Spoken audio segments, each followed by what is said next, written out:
Back to Merlin Wendelboe again.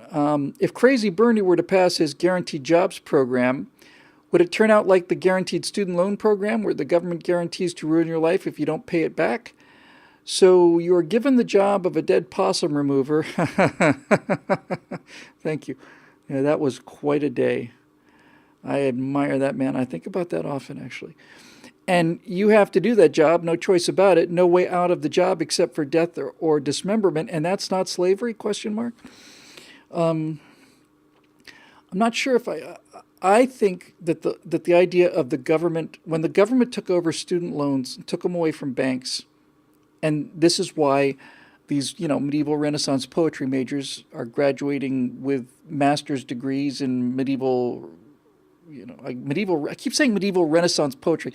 That's an oxymoron. I meant to say like medieval Italian poetry, or because medieval and Renaissance are two different periods. Anyway, you got this bizarre arcane degree. You've got a master's degree in studies, and now you're looking at $200,000 worth of student debt that you accrued, and then you have to pay it back, and the government's holding the note.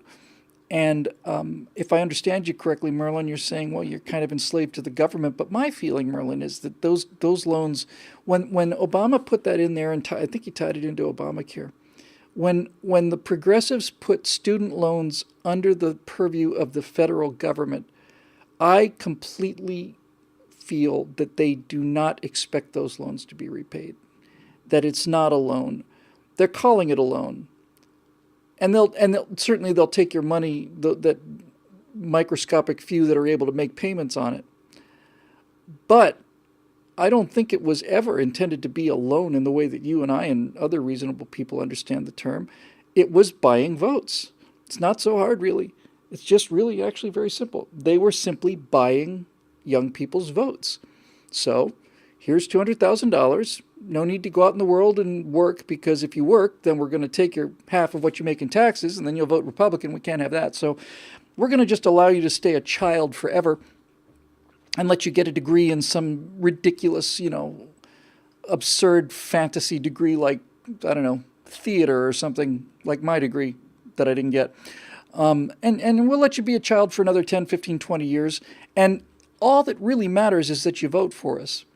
And once you reach this understanding, everything becomes clear. There are kind of these uber kind of things that have just slowly dawned on me over the years, and there are not many of them, maybe 3 or 4 of them, but this is one of them. One of them is when you say, well, don't people realize that this makes people dependent? It seems like, how could they not see it? Of course they see it. They want you to be dependent. That's the reason that they do it. That's the reason there's welfare the way it's existing. The reason that we have these social programs and that we take half of the money that you make and give it to other people is so that we can buy their votes. We don't care if their lives are ruined. This is the progressive point of view. We don't care if they have no future. We don't care if they're doomed to a life of crime or poverty or drug addiction. It's not our problem. As long as they vote for us, we'll take it. We'll just keep giving them money and they'll keep getting their votes, and that's what we'll do. And people with any kind of character or integrity or honor or anything look at this and they think it's repulsive and disgusting, and how could you possibly believe that? And you realize they do it because they have no honor, they have no integrity, they don't care. It's all about the power. It's all about having the nice things. You can understand a lot when you get to the kind of the meta level. Here's another one. Why do these professors constantly teach young people to be socialists? Why? It's not that they get orders from the Kremlin. They get help, but they don't even realize that help is there. It's not like they have a little receiver down in the basement and then they go upstairs and beep beep beep beep beep beep. No. Why are so many professors? Why are the overwhelming majority of college professors and teachers in general, but college professors especially, why are they so far left wing that they're either socialists or actual communists? You ever think about that? It's pretty simple, really. This is another thing that when you understand this, everything else makes complete sense.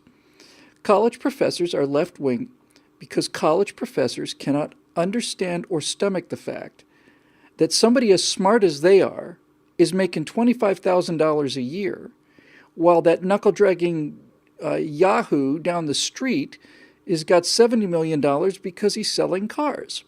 It's intolerable to them. It's intolerable to them.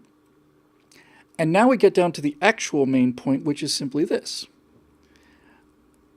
College professors could be making more money than they're making now, but not as college professors. And now we're on to the main vein. If college professors wanted to go out and get a real job and work hard, because I've been to college, and with the exception of engineering professors or things like that, the life of a theater professor is not what I would call grueling, and I know a few of them. So, this is the psychological box they find themselves in. I'm very smart. I'm very talented. I don't want to go out and actually work, heaven forfend. So, what I really want is, I want other people to go and work, but I want to be able to have stuff that's as nice as their stuff. And if it means that we all have stuff that's less nice, I don't care. The idea that somebody's out there stupider than me, because I know everything there is to know about Ben Jonson and Christopher Marlowe. Everybody knows about Shakespeare, but I specialize, of course, in Ben Jonson and Christopher Marlowe and William Kemp's antics with dancing the jig and so on. I know such a great deal about these things. You see, I'm so incredibly, terribly smart that that the idea that other people are making more money than them is intolerable, because the choices are, I either have to go and work hard, or I have to eat this, or, hang on now, I can teach an entire generation of young, impressionable minds that there's something fundamentally unfair about this, and altogether we can vote ourselves into other people's money. See how easy it is? Nothing to it. When you understand that California politicians, they understand that their tax rates are driving businesses out. They understand that they're ruining the future. They understand that the roads are hell and they're taking $200,000 worth of annual retirement pensions. It's not like they're unaware of it. They understand it. They just don't care. They don't care. It's not their problem. They're getting their money, and that's all they care about. They don't care. They have no conscience in the way that we understand it. It's all narcissism and pride and laziness and envy. And when you understand these things, life gets very simple, strangely enough. And speaking of crazy Bernie, I'll never get tired of talking about this.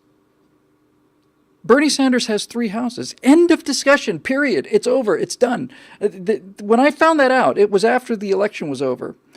And now, anytime I run into a Bernie supporter, it's over for them. It's done. They're finished. It's finished. It's over.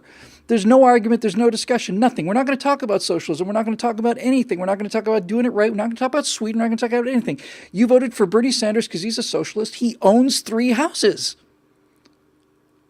What's the matter with you? Bernie Sanders would be lucky if he made enough money to pay for a studio apartment if he had to work in the real world. Now, Bernie Sanders buys 3 houses because Bernie Sanders is rich, and Bernie Sanders rich because he's convinced idiots that being rich is a bad thing. That's why Bernie Sanders is rich. He's rich because he's convinced idiots that it's terrible to be rich. It's evil to have more than 1 house. And he convinces people that it's evil. And that's what makes him be worth enough money to have 3 houses. Duh. And you would think that even the dimmest genius would be able to see this. But no. This is one of the reasons why progressives are what they are, by the way. You see, they're seduced by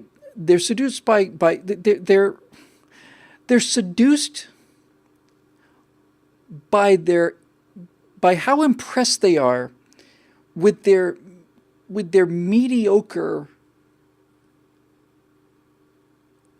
advantage in intellect. This is the whole Island 120 thing. There are a bunch of guys with IQs of 110, 108, 115, and they all want to be on 120. They all look the same way, talk the same way, speak the same things. They all want to be teaching each other how smart they are. And we can't possibly disagree because God knows if you believe in Jesus, there's no way you could be a smart person and do that. So that's obviously out of the question. There's a bunch of other things you can say and can't say and so on in order to fit into the Genius Club. See how smart we are? But this is all just a giant, let's just say circular motion. smart people don't have to prove how smart they are. Smart people don't have to agree with other people, because smart people know something is true, and if it turns out that they see evidence that it's not true, that smart people change their minds.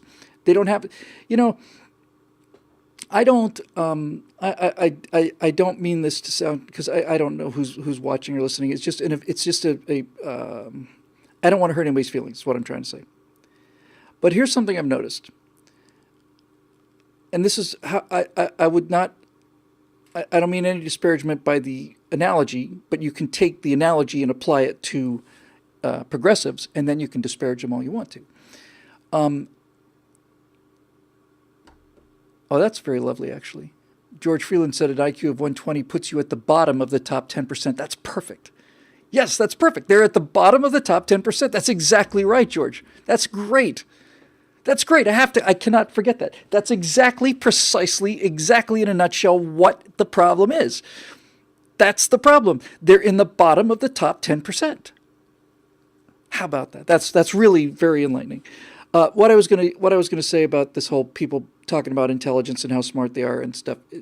I see an analogy with men who are sensitive about their height.